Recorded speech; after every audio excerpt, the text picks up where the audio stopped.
Hey everyone, it's been a while. If we haven't met yet, I'm Yes, and this is Skinkology.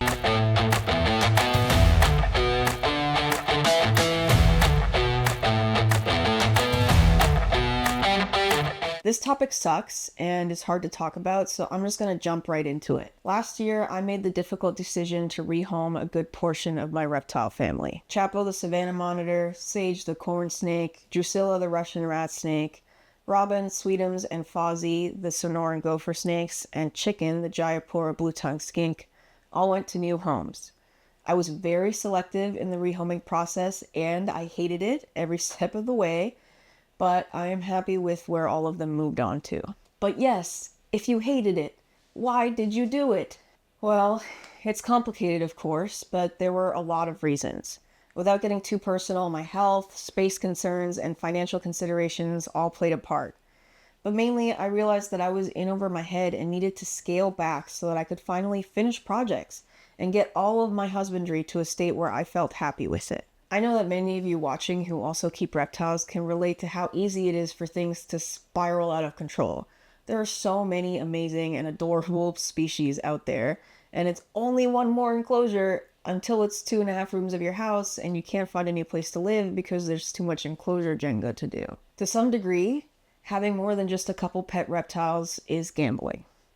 You never know what life is going to throw at you. There's always the possibility that every single thing will go wrong and then they all need to go somewhere.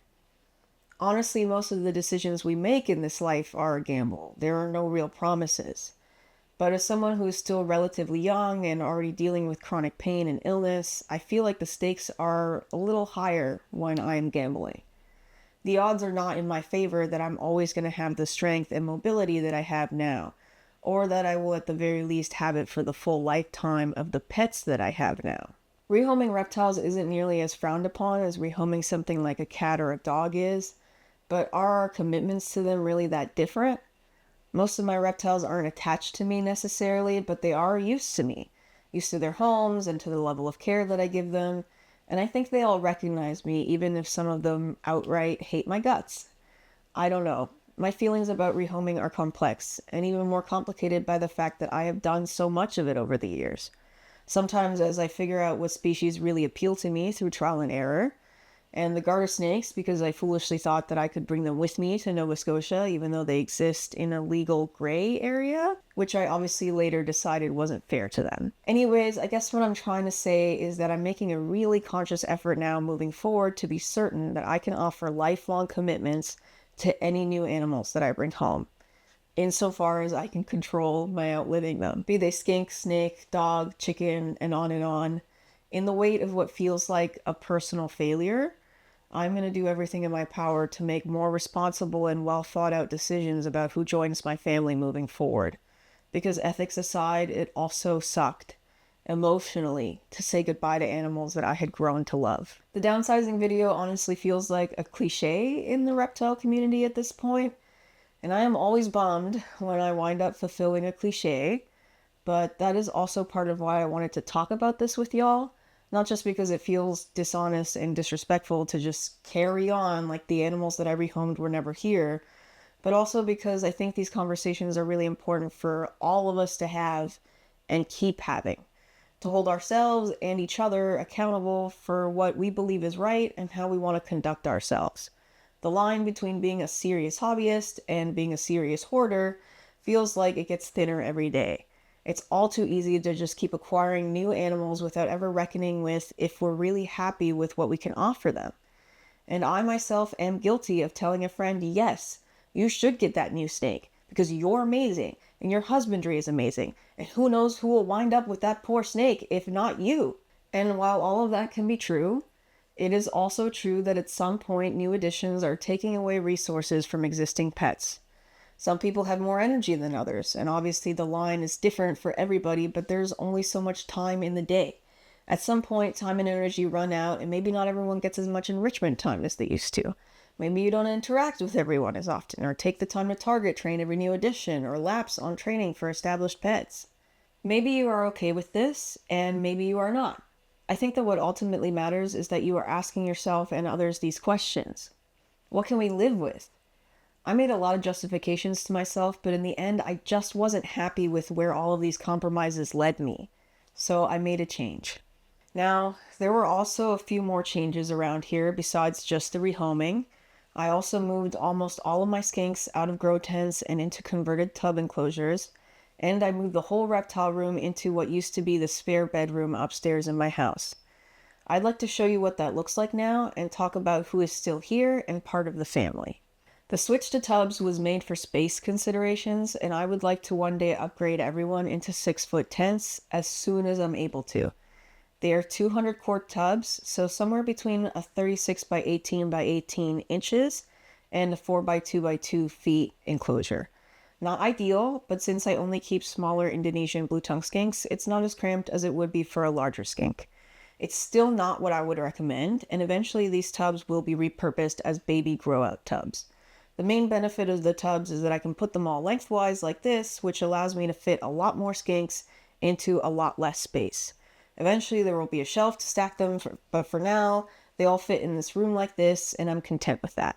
A lot of plants were murdered in the move, so some of them have fake plants in their tubs right now, but soon every enclosure will be fully planted again. The 4 stack of enclosures in this room houses 2 long-term family members and 2 new additions from last year prior to the downsizing decision. You'll understand why they stayed when I introduce you to them.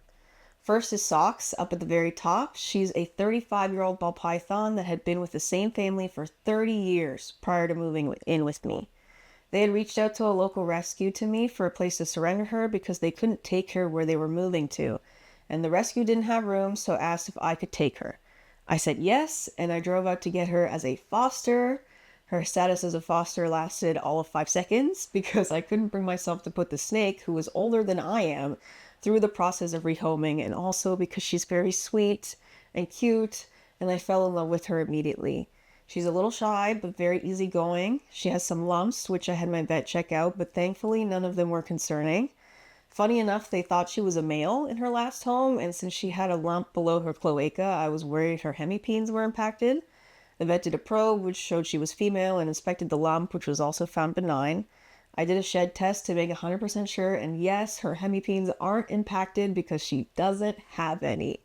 Bless her hemipeneless heart. Below Socks is Sam, my first pet reptile and OG adorable ball python. Like Flauta below him, Sam has been with me through so much that I couldn't ever consider parting with him.